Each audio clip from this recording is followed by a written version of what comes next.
주안의 만나 7월 31일 토요일 묵상을 함께 나오도록 하겠습니다. 오늘 말씀은 이사야 51장 17절에서 52장 12절 말씀으로요.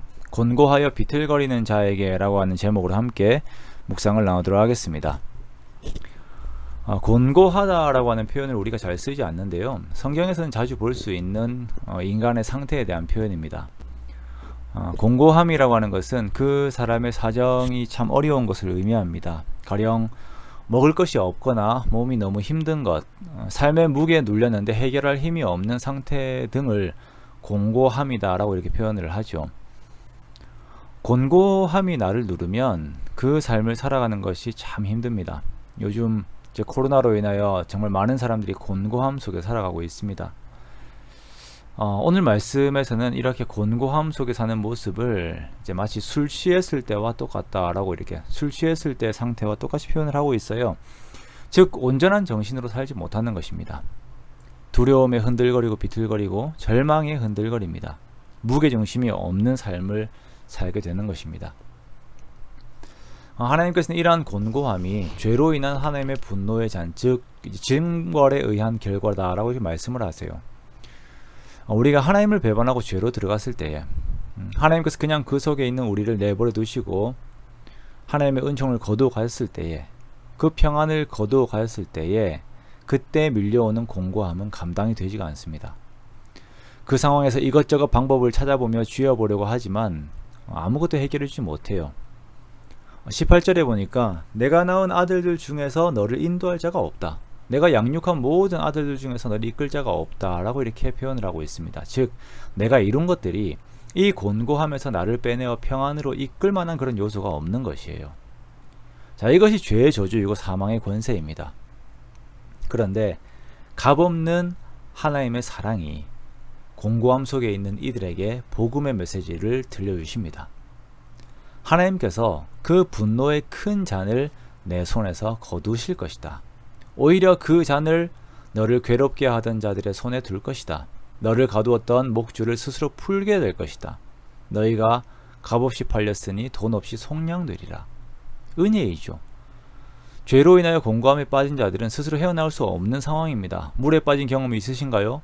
물에 빠져서 팬이 기우면 절대 스스로 빠져나올 수가 없어요. 그러나 그런 자들을 값없이 구원하시는 하나님의 은혜의 선포가 주어집니다. 그리고 이 복음이 산의 삶을 넘어서 선포가 되어요.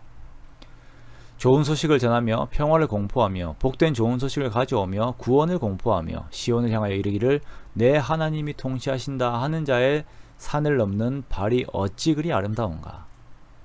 하나님의 값없는 은혜가 주어짐이 전달자들을 통하여 전해지며 어둠과 좌절 속에 있던 온 나라에 회복의 소식들이 전해지고 이들이 다시 살아나며 모든 삶이 활력을 찾는 그 아름다운 모습을 그리고 있는 것입니다. 이들이 일제히 노래하고 하나님의 회복을 기뻐하며 돌아올 때에 하나님의 구원의 은혜가 더더욱 높아지는 것이에요. 이것이 오늘날 우리들에게 임했습니다. 하나님께서 예비하셨던 예수 그리스도의 십자가의 구속으로 말미암아 우리가 값없이 구원함을 얻었고 죄의 곤고함 속에서 헤어나올 수 있게 되었어요.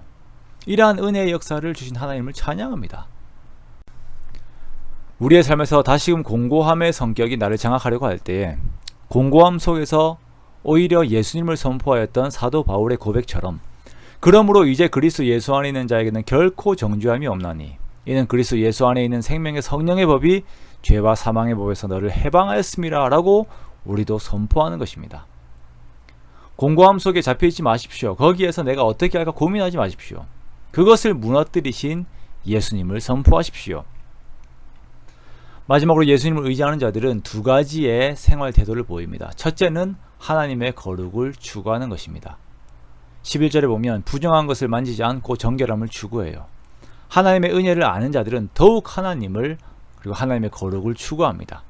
그리고 하나님 안에서 평안과 담대함이 있어요. 하나님과의 관계를 막던 죄가 그 효력을 잃었을 때에 하나님께서 함께 하신다라고 하는 강한 확신을 그의 영이 알기 때문입니다. 12절 말씀에 여호와께서 너희 앞에서 행하시며 이스라엘의 하나님이 너희 뒤에서 호위하시리니 너희가 황급히 나오지 아니하며 도망하듯 다니지 아니하리라. 하나님께서 나의 앞 뒤에서 나를 보호하시니 평안과 담대함이 주어지는 것입니다. 이러한 축복된 삶이 저와 여러분에게 함께 하시기를 주님의 이름으로 축원합니다. 하나님의 은혜 속에 충만하게 거하고 하나님을 닮아 거룩을 추구하고 하나님 안에서의 온전한 평안을 누리는 그 축복이 저와 여러분에게 함께 하시기를 주님의 이름으로 축원합니다. 그리하여 오늘을 살면서도 공고함이 아닌 평안의 은혜 속에 주님으로 만족하는 저와 여러분 되시기를 주님의 이름으로 축원합니다.